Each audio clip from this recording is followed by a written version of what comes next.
أما تكذيبه إياي فأن يقول أني لم أعيده كما بدأت، وأما شتمه إياي فأن يقول اتخذ الله ولدا، أنا الصمد لم ألد ولم أولد ولم يكن لي كفوا أحد.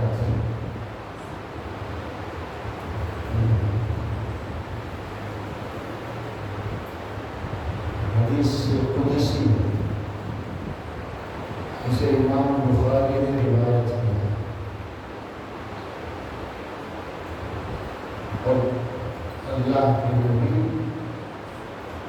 کوئی بات اللہ کی طرف نسبت کر کے بتائے، اللہ کے نبی یہ فرمائے کہ اللہ کا یہ ارشاد ہے، اللہ کہہ رہا ہے، اور وہ بات قرآن مجید میں نہ ہو، اس لیے کہ قرآن سارا اللہ کا کلام ہے۔ حدیثوں میں بھی بہت ساری حدیثیں وہ ہیں جو ڈائریکٹ اللہ کا کلام ہے۔ ہر وہ حدیث جس میں اللہ کے نبی یہ فرمائے کہ یہ اللہ کا ارشاد ہے، اللہ فرما رہا ہے، تو وہ حدیث قدسی ہے۔ حدیث قدسی کا جو درجہ ہے قرآن سے نیچے ہے، لیکن عام حدیثوں سے اوپر ہے۔ حدیث قدسی اور دوسرے احادیث میں اور قرآن مجید میں فرق کیا ہے؟ قرآن مجید ان کے الفاظ کو پڑھنا، جسے ہم تلاوت کرنا کہتے ہیں، وہ بھی ثواب ہے۔ ثواب کی نیت سے قرآن کو آپ پڑھ سکتے ہیں، لیکن ثواب کی نیت سے حدیثوں کو پڑھنے میں ثواب نہیں ہے، وہ بات نہیں ہے۔ حدیث سمجھنے اور سمجھانے میں ثواب ہے، حدیث پر عمل کرنے میں ثواب ہے، لیکن جس طرح قرآن کی ایک ایک حرف پر 10 نیکیاں ملتی ہیں، اس طرح احادیث میں یہ ایک فرق ہے۔ اور دوسرا جو فرق ہے، جس طرح ہم نماز میں قرآن کی تلاوت کرتے ہیں، قیام کی حالت میں قرات قرآن کا پڑھنا جو نماز کا ایک واجبات میں سے، سورہ فاتحہ کا پڑھنا واجبات میں سے ہے اور اکثر کے نزدیک فرائض میں سے، لیکن اس کی جگہ پر حدیث نہیں پڑھ سکتے، یہ فرق ہے۔ باقی حدیث بھی اللہ ہی کی طرف سے وہی ہوتی ہے، تو اللہ کے نبی کے دل میں اللہ کو ایمان ڈالتا ہے اور اللہ کے نبی اپنے الفاظ میں اسے بیان کرتے ہیں۔ لیکن حدیث قدسی وہ ہوتی ہے جس میں باتیں کے ورڈز جو ہے، جو کلام ہے، وہ بھی اللہ کا ہو، جیسا کہ یہ حدیث کے اندر ہے، میں نے جو ابھی بتایا، کذبنی ابن آدم، آدم کی اولاد، یعنی انسانوں میں بہت سارے وہ لوگ بھی ہیں جو میری تکذیب کرتے ہیں، اللہ فرما۔ بہت سارے انسان ہیں جو مجھے جھٹلاتے ہیں، مجھے جھوٹا قرار دیتے ہیں، وَلَمْ يَكُنْ لَهُ ذَلِكَ، حالانکہ ان کو ایسا نہیں کرنا چاہیے۔ اللہ کی تکذیب، اللہ کو جھوٹا بولنا بہت بڑا جرم ہے، لیکن لوگوں میں بہت سارے لوگ کرتے ہیں۔ شتمنی ابن آدم، اسی طرح انسانوں میں، لوگوں میں بہت سارے وہ لوگ بھی ہیں جو مجھے گالی دیتے ہیں، اللہ فرما۔ حالانکہ کسی بھی انسان کے لیے یہ مناسب نہیں ہے کہ وہ اللہ کو گالی دے، اللہ کی تکذیب، اللہ کو گالی دے۔ اس حدیث کے اندر یہ دو باتیں بتائی گئی۔ اما تکذیب ہوئی یا انسان جو مجھے جھٹلاتا ہے اس کا مطلب کیا ہے؟ کیسے کوئی انسان اللہ کو جھٹلاتا ہے، اللہ کی تکذیب کرتا ہے، اللہ کی بات کو نہیں مانتا ہے؟ أن يقول أني لن أعيده كما بدأت. کسی بھی انسان کا یہ کہنا، یہ عقیدہ رکھنا کہ اس کے انتقال کے بعد اسے دوبارہ اٹھایا نہیں جائے، کسی کا یہ کہنا کہ مجھے اللہ پھر کیسے اٹھا پائے. اسلام کے بنیادی عقائد میں سے ایک عقیدہ یہ ہے کہ ہر انسان اس دنیا سے جانے کے بعد، انتقال کے بعد فوراً اسے اٹھایا جاتا ہے، اس کا حساب ہوتا ہے. قبر میں دو فرشتے آتے ہیں اور اس سے سوال و جواب کرتے ہیں. جواب ٹھیک سے دے گا تو وہ قبر اس کے لیے ایک جنت کا باغ بن جائے گی، اور جواب نہیں دے پائے گا تو وہ قبر اس کے لیے انگار کا ایک گڑھا بنے گی. یہ ہمارا بلیف ہے، جسے ٹیکنیکل بھاشے میں بعد الموت کہتے ہیں. البعث بعد الموت، موت کے بعد ہر ایک کو اٹھایا گیا اور پھر اجتماعی طور پر قیامت کے دن سب کو قبروں سے اٹھایا گیا. یہ ہمارا بنیادی عقیدہ ہے. لیکن دنیا میں بہت سارے لوگ جو یہ مانتے ہیں کہ یہ دنیا کا بنانے والا ہے، اللہ ہے، سب کچھ ہے، لیکن انسان مرنے کے بعد پھر زندہ ہوگا، اسے اٹھایا جائے گا، یہ نہیں مانتے. بعد الموت کا وہ انکار کرتے ہیں، جن میں سب سے زیادہ اس کا انکار مکے کے مشرکین کیا کرتے تھے. باقی ساری باتیں وہ مانتے تھے. ان سے پوچھو اے نبی کہ اس دنیا کو کس نے بنایا؟ وہ کہیں گے اللہ نے بنایا. دنیا کو چلا رہا ہے؟ وہ کہیں گے اللہ چلا رہا ہے. سب کچھ اللہ کو مانتے بھی ہیں اور یہ بھی مانتے ہیں کہ اللہ اس دنیا کی ہر چیز کو اسی نے پیدا کیا. سب کچھ مشرکوں کے. لیکن وہ کہا کرتے تھے وقالوا ان هي الا حیاتنا الدنیا نموت ونحیا وما نحن بمبعوثین. یہی دنیا کی زندگی ہے، سب کچھ ہے، باقی کچھ نہیں ہے. ان نافیہ ہے، نہیں ہے، مگر یہ جو دنیا ہے حیاتنا الدنیا، ہماری یہ جو دنیاوی زندگی ہے یہی سب کچھ ہے. نموت و نحیا، ہم یہاں کھائیں گے، پیئیں گے، وقت آئے گا مر جائیں گے، ختم ہو جائیں گے. وما نحن بمبعوثین، ہمیں پھر نہیں اٹھایا. یہ بات ہمارے سمجھ سے باہر ہے، نہیں مانتے تھے اس کو. اسی میں اللہ کے نبی سے ان کا بڑا شدید اختلاف تھا. تو اس حدیث کے اندر دو بنیادی باتیں بتائی گئی. پہلی بات یہ بتائی گئی کہ دنیا میں بہت سارے لوگ وہ ہیں جو بعث بعد الموت، مرنے کے بعد دوبارہ زندہ کیے جانے کو نہیں مانتے. اور نہیں ماننے کی وجہ کیا ہے؟ کیوں نہیں مانتے؟ عام طور پر لوگ دنیا میں منمانی زندگی گزارنا چاہتے ہیں. انہیں کوئی رکاوٹ نہیں چاہیے. جیسی طبیعت چاہے، جو کھانے کے لیے کھائیں گے، جو پینے کے لیے طبیعت کرے گی پی لیں گے. کسی کو مارنا ہے مار دیں. وہ یہ سب کاموں کا بدلہ بھی ہوگا، یہ ماننا ان کے لیے ٹھیک نہیں. پھر ان کی زندگی مشکل ہو جائے.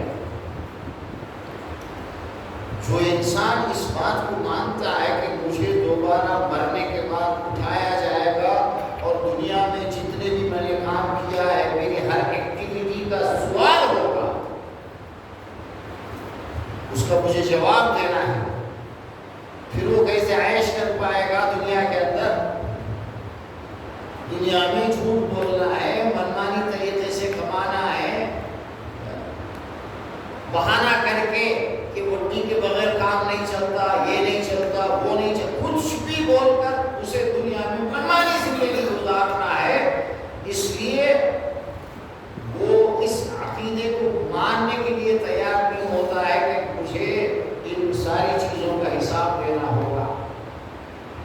وہ تو یہ سوچتا ہے کہ کماؤ، کھاؤ، پیو، عیش کرو، بس یہی دنیا۔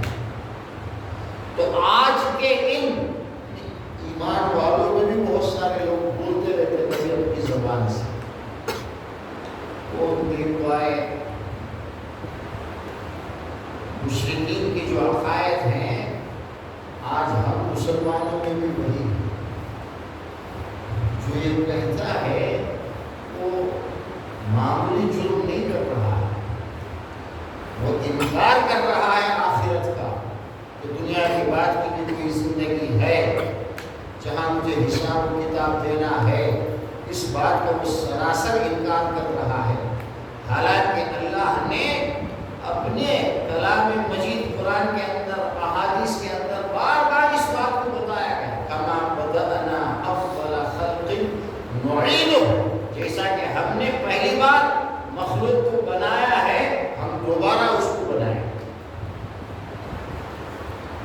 اور اس حدیث میں بھی اس کا ایک جواب دوسری طریقے میں، اس حدیث کو بخاری نے دو طریقوں سے روایت کی۔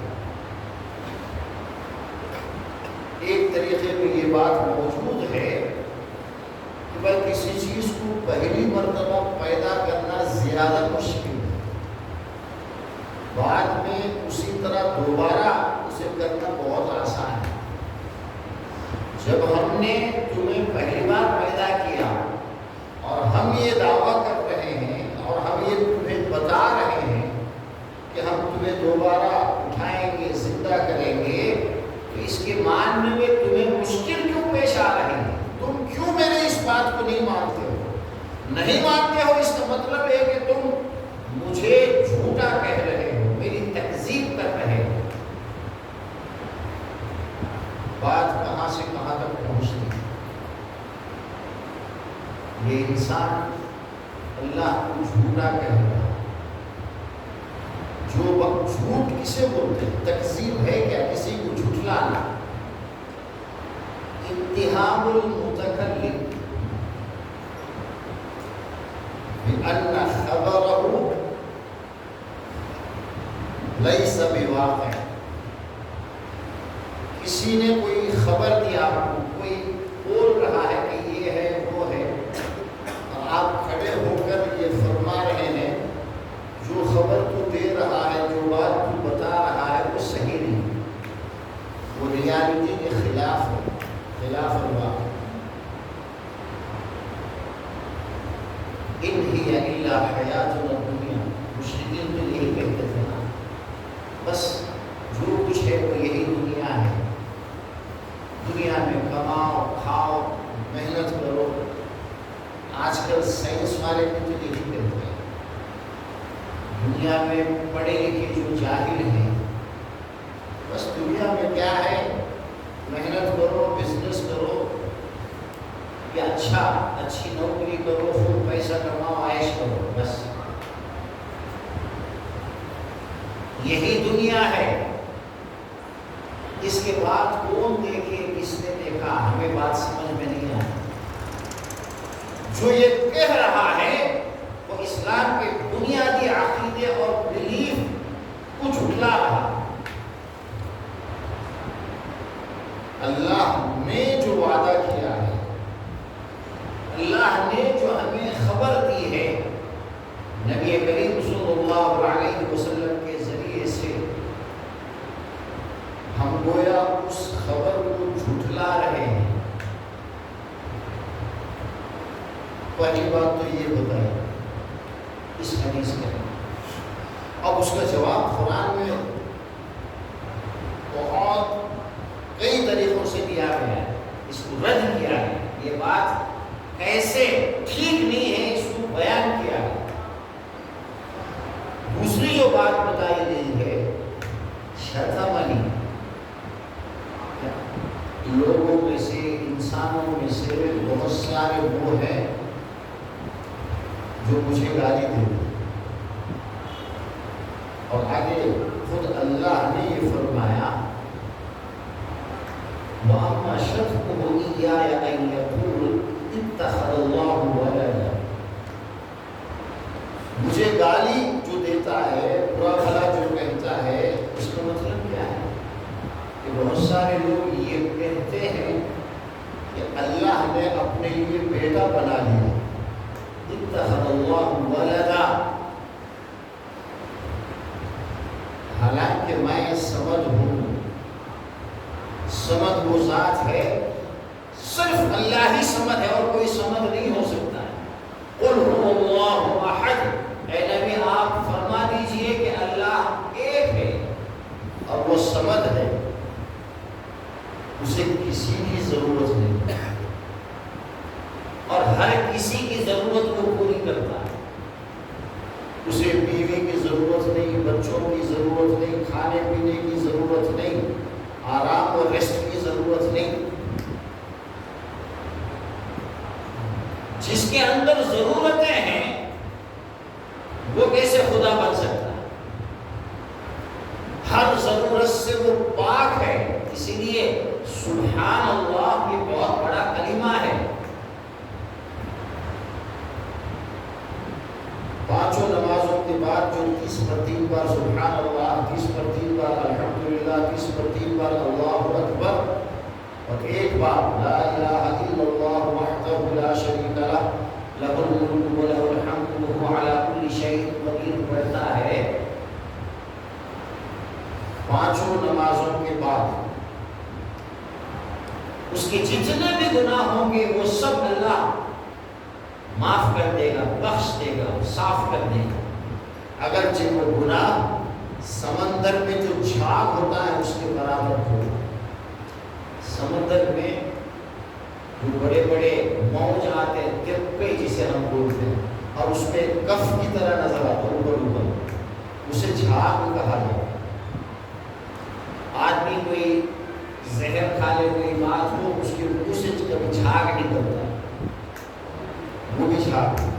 تو سمندر میں کتنا جھاگ ہے، سمندر صرف چیرا کا نہیں، دنیا میں جہاں بھی سمندر ہے اور اس سمندر میں جو جھاگ ہے کتنے آپ گن نہیں سکتے ہیں، یعنی آپ کے گناہ جتنے بھی ہو اللہ تبارک و تعالی ان مختصر کلموں کو 100 بار پڑھنے سے، سب ملا کر 100 بار، 30 پر 3 بار سبحان اللہ، 30 پر 3 بار الحمدللہ، 30 پر 3 بار اللہ اکبر، اور ایک بار لا الہ الا اللہ وحدہ لا شریک۔ کتنا آسان ہے، ہر فرض نماز کے بعد آپ پڑھتے رہے، بلینس میں آپ کے گناہ ہوں گے تو بھی اللہ معاف کرے، سب معاف ہو جائے۔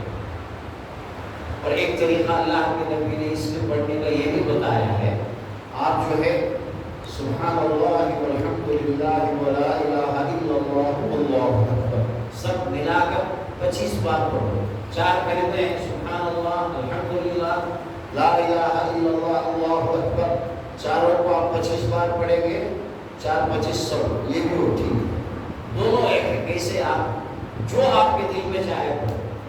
تو سبحان اللہ جب ہم کہتے ہیں بہت بڑی بات ہے، بہت بڑے عقیدے کا ہم اظہار کرتے ہیں کہ یہ جو مشرک ہے، یہ جو بے ایمان جو کچھ اللہ کے بارے میں کہتے ہیں، ان سب کا ہم انکار کرتے ہیں۔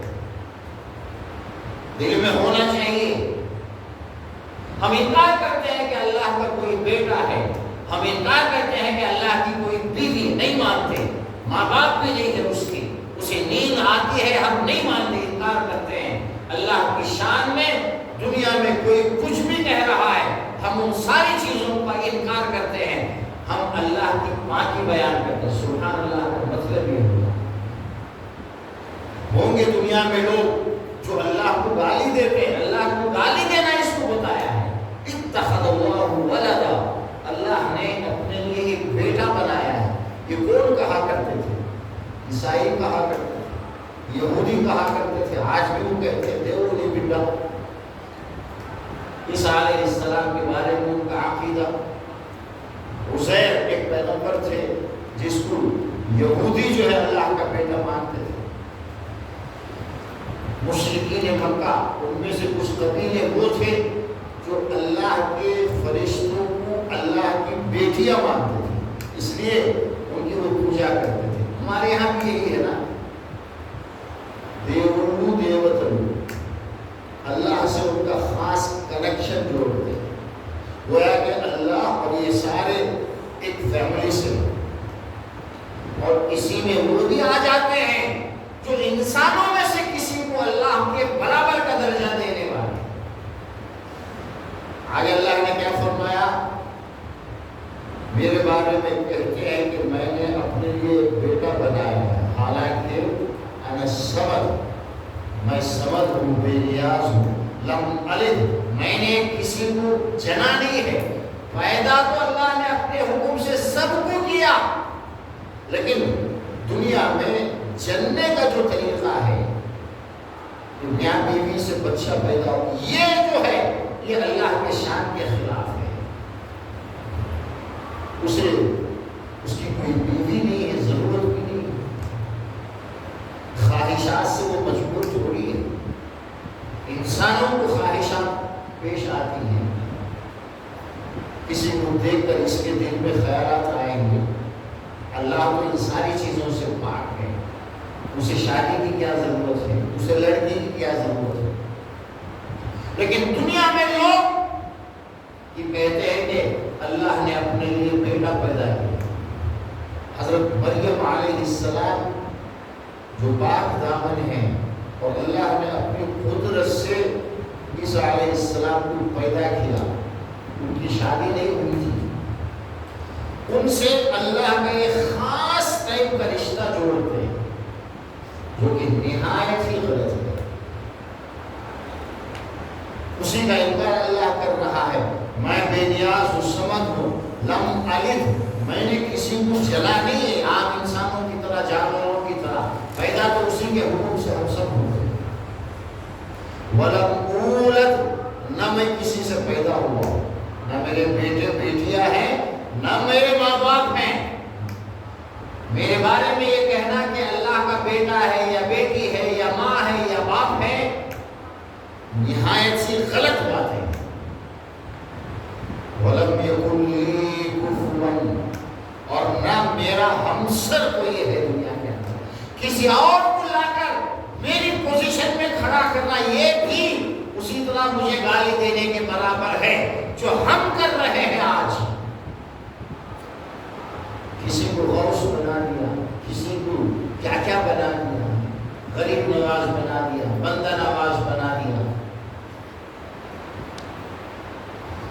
یہ بھی انہی لوگوں میں شامل ہے، یہ بھی معمولی چیز نہیں ہے۔ دنیا کے اندر کوئی غوث نہیں ہے، کسی کی مجال نہیں ہے کہ کوئی کسی کی مدد کرے۔ لا املک لنفسی نفعا ولا ضرا، اے نبی آپ اعلان کر دیجئے، بتا دیجئے کہ میں اپنی جان کے لیے بھی، اپنے لیے بھی ذرہ برابر فائدے اور نقصان کا مالک میں نہیں ہوں۔ کسی کو فائدہ پہنچائے، اس کے ساتھ اچھا برتاؤ ہو، اسے اچھی چیزیں ملے یا اسے نقصان ملے، یہ صرف اللہ کا فیصلہ ہوگا۔ اللہ کی ذات ہے جو نفع اور نقصان کا مالک ہے، اس کے سامنے کسی اور کو بھی انہوں بھی بچے دے سکتے، انہوں بھی ہماری باتیں سن سکتے، ہماری مرادیں پوری کر سکتے، ہمیں فائدہ پہنچا سکتے۔ پاؤں میں دھاگا بھر تو فائدہ ہوگا، ہاتھ میں دھاگا بھر تو فائدہ ہوگا، گردن میں فائدہ، وہ دھاگے کا نہیں جانا۔ یہ ساری وہ چیزیں ہیں جو اصلاً ہم اللہ کو گالی دے رہے ہیں، تنقیس کر رہے ہیں، اللہ کی کمی ہم بیان کر رہے ہیں۔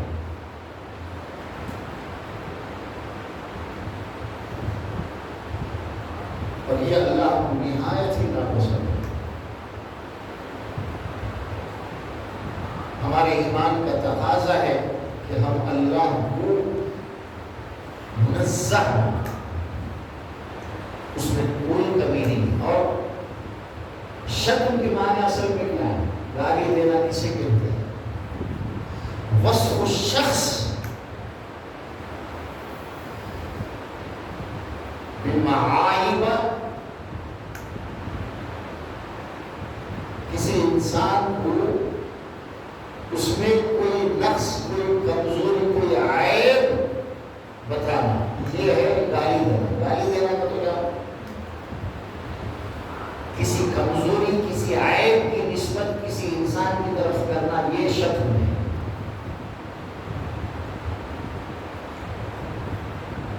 وہ بڑا جھوٹا ہے، یہ گالی ہوگی. کیوں؟ جھوٹ بولنا عیب ہے، کمزوری ہے. کسی انسان کو جھوٹا کہنا گویا کہ اسے گالی دینا. کسی کمزوری کی نسبت کسی کی طرف کرنا.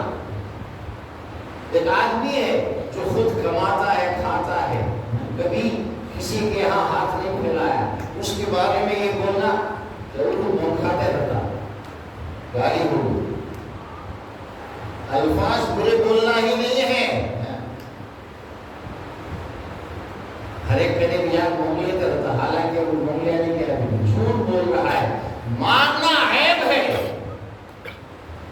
اور مانگنے کی نسبت کسی کی طرف کرنا، کسی کے بارے میں یہ بولنا کہ فلاں آدمی مانگتے رہتا ہے، گویا کہ ہم نے اسے گالی دی. شراب پینا بھی عیب ہے. کسی کے بارے میں یہ بولنا کہ وہ پیتا، یہ گالی ہے، شتم ہے. چونکہ پینا ایک کمزوری ہے. کسی ایسے انسان کے بارے میں آپ جھوٹ بول رہے ہیں جو کبھی پیا نہیں ہے.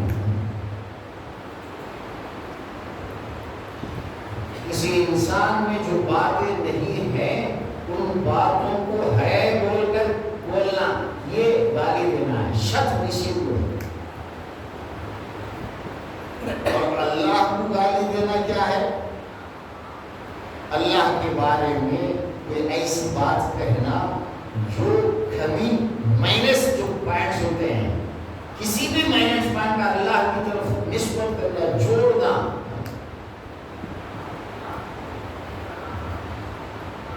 انسانوں کی مثال دینا، لیس کمثلہ شیء، اس کی کوئی مثال نہیں ہے.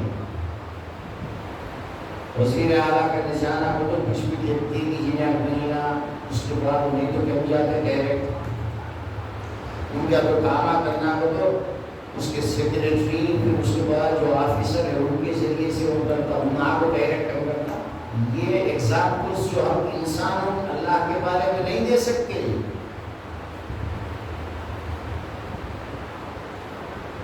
ہم کمزور ہیں، ہم ہر کام خود نہیں کر سکتے، اس لیے ہمیں انسانوں کی ضرورت ہے. وہ تو طاقتور ہے، وَهُوَ عَلَى كُلِّ شَيْءٍ قَدِيرٌ. اسے کیا ضرورت ہے؟ کسی کے ہیلپ لینے کی، کسی کی مدد لینے کی کیا ضرورت ہے؟ اس کے بارے میں یہ سوچنا، یہ خیال کرنا، یہ یقین کرنا کہ وہ بھی انسانوں کو بیچ میں رکھ کر اپنے کام کرتا ہے، نہایت ہی غلط عقیدہ ہے جس میں آج مسلمان مبتلا ہے. الا لہ الخلق والامر، سب وہی پیدا کرتا ہے، سب کو وہی حکم بھی دیتا ہے. یدبر الامر من السماء الى الارض، زمین سے آسمان جو کچھ ہو رہا ہے سب اللہ ہی متصرف ہے. ساری تدبیر، سارا مینجمنٹ اللہ کا ہے. اب کسی کو بیچ میں گھسانا یہ ہے اسے گالی دینا. کسی کو گالی دینا کہا ہے، اور اللہ کو گالی دے کر کون کامیاب ہو سکتا ہے؟ اللہ کو جھٹلا کر کون کامیاب ہو سکتا ہے؟ تو یہ بڑی بنیادی حدیث ہے. اس کے اندر دو باتیں بتائی گئی. پہلی بات کا تعلق آخرت پر ایمان سے ہے. ماننا ہر ایمان والے کے لیے بنیادی بلیف ہے، بنیادی عقیدہ ہے ہمارا. یہ مانے بغیر ہم ایمان والے مومن مسلمان ہو ہی نہیں سکتے کہ ہمیں مرنے کے بعد دوبارہ اٹھایا جائے گا. قیامت کے دن مجھے حساب دینا ہے، ہر عمل کا حساب دینا ہے. جب تک پورے یقین کے ساتھ اس کو ہم نہیں مانیں گے، ہمارا ایمان نہیں، ہم مومن نہیں. ہمارا نام کچھ بھی ہو سکتا ہے، ہماری شکل و صورت کچھ بھی ہو سکتی ہے، داڑھی بھی ہے، ٹوپی بھی ہے، اور لباس بھی ایسا پہنا ہوا ہے نیک لوگوں کی طرح سے، اور نماز میں بھی آتا ہے، لیکن ذرا اسے کنفیوژن ہے، اس کا پورا بلیف نہیں ہے، پورا وہ مانتا نہیں ہے کہ مجھے مرنے کے بعد دوبارہ اٹھایا جائے گا. تو وہ سارے جو کافر ہیں دنیا کے وہ بھی ویسے ہی، اس کا کوئی ایمان نہیں. اس کی یہ ساری نمازیں وہ جو کچھ کر رہا ہے سب بیکار. پہلے اپنے عقیدے کو مضبوط کرنا ہے. ہمیں اٹھایا جائے گا جیسا اللہ نے خبر دیا ہے، جیسے اللہ کے نبی نے بتایا ہے کہ مرنے کے بعد کیا ہوگا اس کے ساتھ، موت کے وقت اس کے ساتھ کیا پیش آئے گا، قبر کے اندر اس کے ساتھ کیا کیا ہوگا، میدان حشر میں کیا. یہ ساری چیزوں کو اس طرح سے ماننا جس طرح ہم اپنے آپ کو مانتے ہیں. مجھے تو یہ یقین ہے کہ میں زندہ ہوں. آج جمعے کا دن ہے، مجھے یقین ہے ابھی ٹائم 1 سے آگے ہو چکا ہے. ہم لوگ مسجد میں آئے ہیں نماز کے لیے، جمعے کی نماز ادا کرنے کے لیے. یہ سارے بلیف ہے نا، یقین ہے نا. اسی طرح جیسے ہی میں مروں گا مجھے لوگ دفنائیں گے، مجھے فرشتے آ کر اٹھا کر بٹھائیں گے. یہ یقین بے حد ضروری. جو یہ یقین نہیں کرتا ہے وہ گویا کہ اللہ کو جھٹلا رہا ہے. وہ یہ کہہ رہا ہے کہ اللہ تو جھوٹ بول رہا ہے تیرے قرآن کے اندر، تیرے حدیثوں کے اندر کہ میں دوبارہ تم کو اٹھاؤں گا. میں نہیں مانتا، یہ جھوٹی بات ہے، یہ کہہ رہا ہے. اور دوسری بات، یہ ڈائریکٹ اللہ کے تعلق سے ہے. ایمانیات میں سے جو 6 چیزیں ہیں، پہلے اللہ کو ماننا. اللہ کو ماننا تو پورے صفات کے ساتھ ماننا ہے. اللہ ہے خالی یہ ماننے میں کا پورا نہیں ہے. اللہ کو اس کے صفات کے ساتھ ماننا. اللہ نے اپنا جو انٹروڈکشن کروایا ہے قرآن و حدیث کے اندر، ان ساری چیزوں کو ماننا، یہ اللہ کو ماننا ہے. ویسے تو سب لوگ مانتے ہیں، ہیرو ہر ایک بھی بولتا. مکے کے مشرک اور کافر بھی بولا کرتے تھے. اور وہ سارے لوگ وہ بھی یہ کہتے ہیں کہ کوئی پاور ہے اس دنیا کے پیچھے.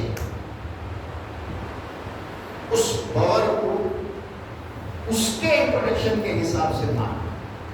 اللہ ایک ہے، اللہ ہمارا رب ہے، عبادت کے لائق وہی ہے.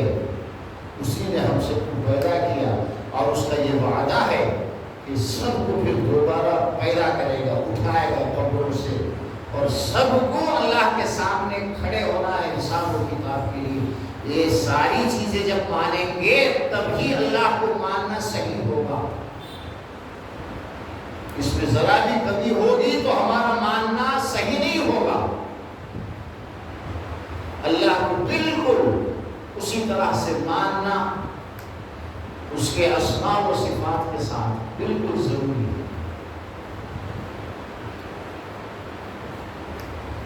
اور ہر اس چیز کی نفی کرنا، ہر مائنس اور جو کمزوری ہوتی ہے، ہر عیب سے اللہ کو پاک قرار دینا. یہ ماننا میں اللہ میں کوئی کمزوری نہیں ہے، وہ پرفیکٹ ہے. یہ بھی ماننا، اللہ کو ماننے میں یہ بھی ضروری ہے. مانتے ہیں کہ اللہ کا بیٹا ہے یا اللہ کے خاص لوگ ہیں جن سے اللہ کا خاص تعلق ہے، وہ ایمان والے نہیں ہو سکتے۔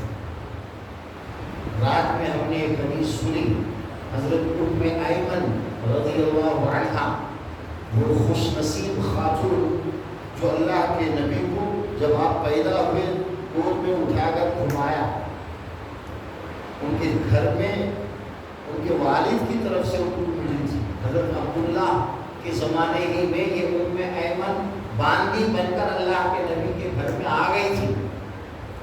جب اللہ کے نبی پیدا ہوئے جوان خاتون تھی، اور اللہ کے نبی کو گود میں لینا، کھلانا، اٹھانا یہ سب کیا بچپن میں۔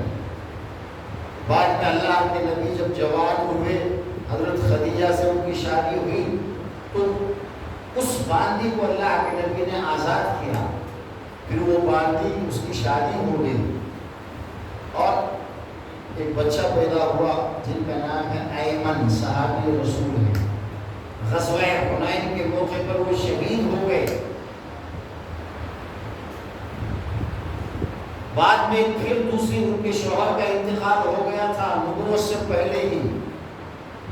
پھر اللہ کے نبی نے ان کی شادی حضرت زید ابن حارثہ سے کی۔ زید جو اللہ کے نبی کے منہ بولے بیٹے تھے، جن زید ایک ایسے صحابی ہے، ان کا نام ایک ہی صحابی کا نام قرآن میں مذکور ہے، اور کسی صحابی کا نام نہیں آیا پورے قرآن کے اندر۔ اللہ کے نبی کا نام ہے، اور آپ کے صحابہ میں سے صرف ایک صحابی حضرت زید ابن حارثہ رضی اللہ عنہ کا نام آیا 22ویں پارے کے اندر۔ فلما قضى زید منها، زید نام وہ اسی خاتون کے بیٹے ہیں زید، اور زید بھی غزوہ موتا کے موقع پر شہید ہو۔ اور یہ ساری جنگوں میں جب اللہ کے نبی کے ساتھ جاتی تھی، مردوں کی خدمت کرنے، کوئی بیمار ہو گیا، کسی کو مار وغیرہ لگ جائے تو ایمانداری کرنا، دیکھ بھال کے لیے کچھ عورتوں کی ضرورت، یہ جنگوں میں بھی شریک ہوتی رہی۔ اتنی خوش نصیب ہے۔ اللہ کے نبی فرمایا کرتے تھے کہ یہ میری ماں ہے، اور اللہ کے نبی کے بعد 15-16 مہینے کے بعد ان کا انتقال ہوا۔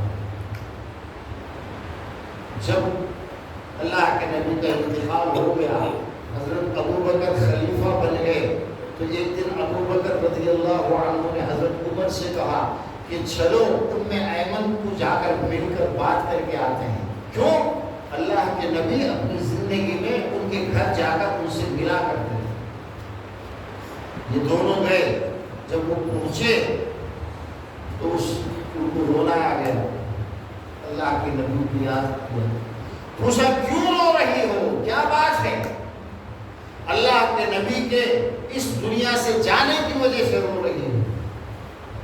کہا نہیں، مجھے یہ اچھی طرح معلوم ہے کہ اللہ کے نبی اب اچھی حالت میں ہے، دنیا سے جانے کے بعد تو اب ان پر کوئی تکلیف نہیں ہو، تو آرام میں ہے، جنتوں کے اندر ہے۔ اس بات سے نہیں رو رہی، رو اس لیے رہی ہو کہ جب تک اللہ کے نبی تھے وحی کا سلسلہ جاری تھا، اللہ وحی بھیجتا تھا، جبرائیل فرشتے وحی لے کر آتے، اللہ کے احکام، اللہ کے آرڈر لے کر آتے تھے، قرآن کی آیتیں نازل ہوتی تھی۔ یہ دنیا کے لیے سب سے بڑی نعمت تھی اللہ کی۔ اب اللہ کے نبی کے انتقال کے بعد یہ جو سلسلہ ہے یہ تو ختم ہو گیا، اب فرشتہ وحی لے کر نہیں آئے گا۔ اب دنیا میں کسی سے اللہ کوئی تعلق اس طرح کا نہیں رکھے گا، وہ جو تعلق تھا وہ ختم۔ اب تو صرف یہ وہ جو قرآن اللہ کے نبی کو دیا گیا اسی کو پڑھو، سمجھو، عمل کرو، اسی میں کامیابی ہے۔ اب دنیا کے کسی شخص سے کوئی تعلق اس طرح کا قائم نہیں ہو سکتا۔ لیکن ہمارے آج بھی لوگ بے ایمان سب غلط عقیدے میں جا کر جھوٹے یہ کہتے ہیں فلاں کو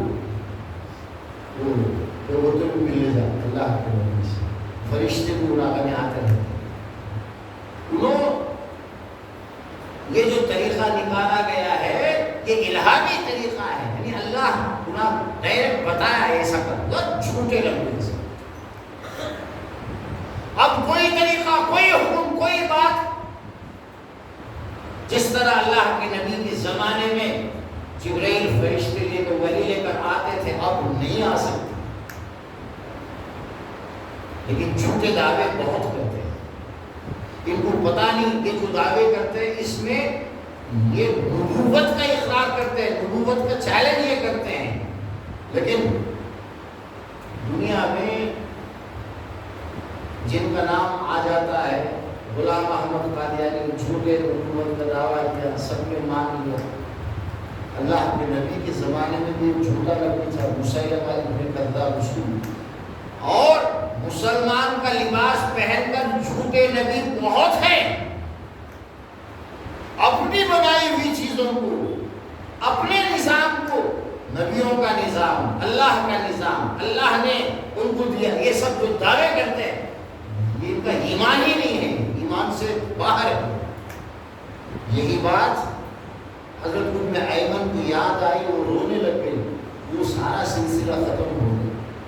جو ایک برکت تھی، یہ جو رحمت تھی اللہ کے نبی کی وجہ سے، اللہ اور اس دنیا کا ایک خاص تعلق تھا۔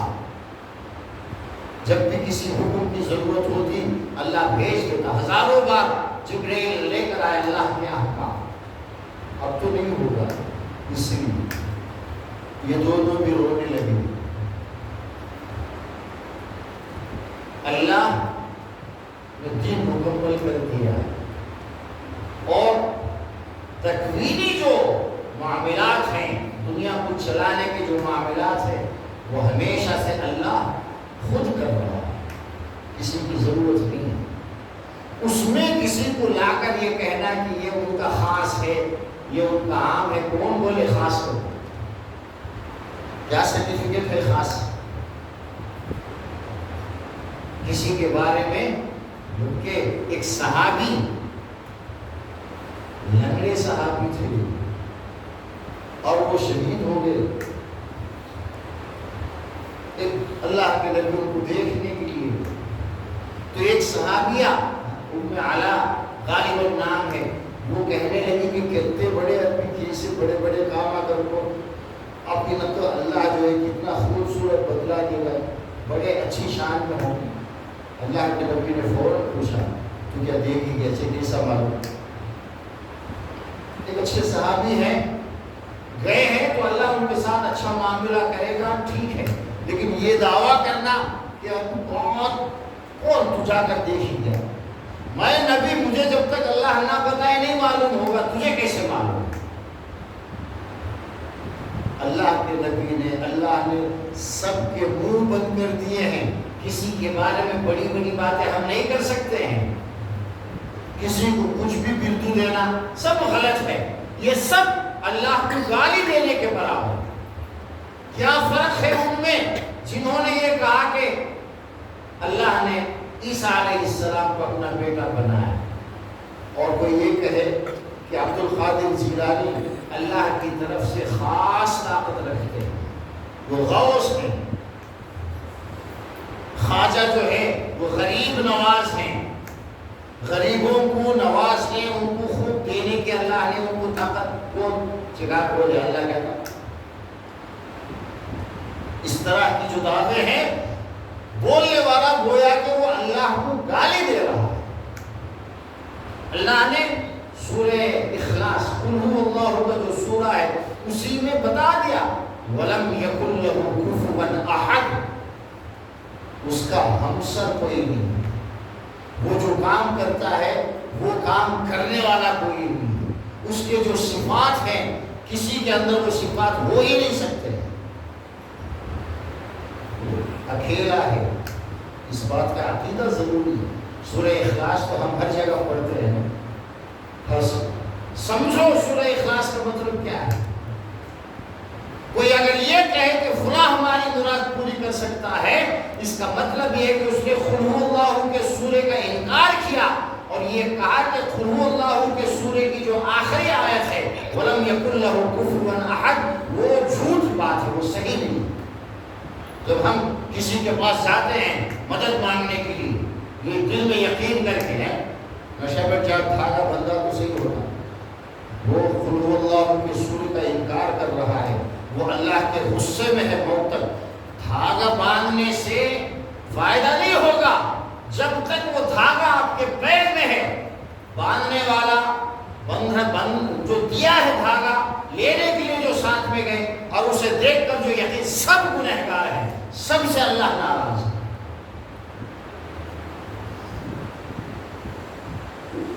رومن امپائر کے بادشاہ نے اس وقت کے خلیفے سے یہ کہا کہ ڈسکس کرنے کے لیے وہ جو عیسائی ہیں وہ اللہ کا بیٹا مان کر حضرت عیسیٰ کو اس بارے میں بات کرنے کے لیے انہوں نے کہا کہ کسی اچھے عالم کو بھیجیں، ہم بات کرنا چاہتے ہیں۔ قاضی ابوبکر باقلانی رحمۃ اللہ علیہ بہت بڑے جید امام گزرے، ان کو خلیفے نے بھیجا۔ اب یہ لوگ جو ہے آپس میں وہ آ رہے ہیں اور مسلمانوں کے بارے میں یہ ہے کہ وہ کسی کے سامنے جھکتے نہیں ہیں، کیسے ان کو جھکانا ہے، اور ڈسکشن یہی ہونا تھا کہ اللہ کا بیٹا ہے نہیں، اللہ کو بیٹا پر کیا اس میں کمی ہے، کیا اس میں عیب کی بات ہے۔ تو انہوں نے اسٹیج اوپر رکھا، جو دروازہ ہے اسے تھوڑا نیچے میں رکھا تاکہ ان کے مقابلے میں یہ تھوڑا نیچے ہو اور جھکنے والے بن جائیں۔ کہ جیسے ہی وہاں داخل میں دیکھا اسٹیج اوپر ہے، دروازہ جو ہے بہت نیچے ہے، تو یہ سیدھا کہنے سے میں پیٹھ پھرا دیا، انکار کر دیا، جھکنا ہے، پیٹھ کی طرف رک گئی۔ اور اندر جاتے ہی بادشاہ بھی تھا اور سارے پادری وغیرہ اس وقت کے سب بڑے بڑے لوگ تھے، وقت کا پوپ تھا جو عیسائیوں کا سب سے بڑا ہوتا ہے۔ آج ہم مانتے ہیں واٹیکن سٹی میں ایک ہوتا ہے جو پوپ کے نام سے ہے، وہ سب سے بڑا ہوتا ہے، وہ بھی تھا اس وقت۔ یہ قریب پہنچ کر اس سے ملے اور اس سے پوچھنے لگے کیسے ہو، تمہاری بیوی کیسی ہے، تمہارے بچے کیسے ہیں، کیا حالات ہیں۔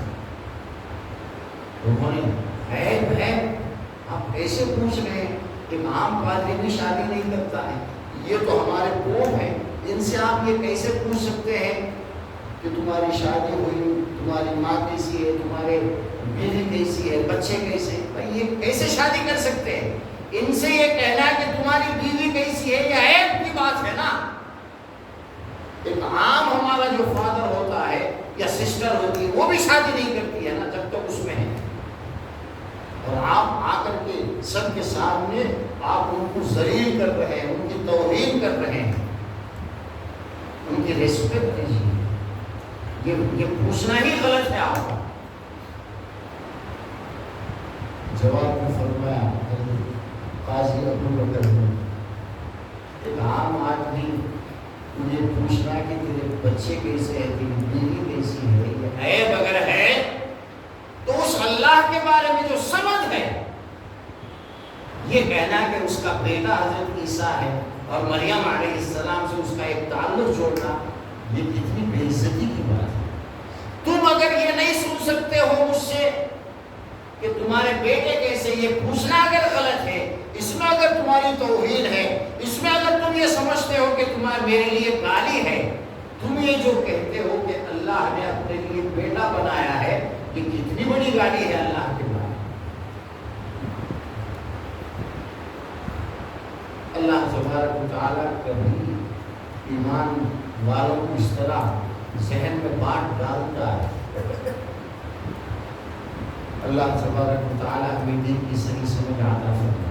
یہ جو بنیادی دو باتیں اس حدیث کے اندر بتائی گئی ہیں، ان کا یقین کرنا، ان کے حساب سے ہمارے عقیدوں کو بنا لینا، یہ ہمارے ایمان کے لیے نہایت ضروری ہے۔ اللہ تبارک و تعالیٰ آخرت پر پکا یقین رکھنے کے ہم سب کو توفیق دے، اور یہ اللہ کو چھوڑ کر جہاں بھی ہم چھوٹے موٹے فائدے کے لیے جو ادھر ادھر جاتے ہیں، جو کہ شرک ہے، کفر ہے، گویا کہ اللہ کو گالی دینے کے برابر ہے، ان ساری چیزوں سے اللہ ہم سب کی حفاظت فرمائے۔ سبحان اللہ۔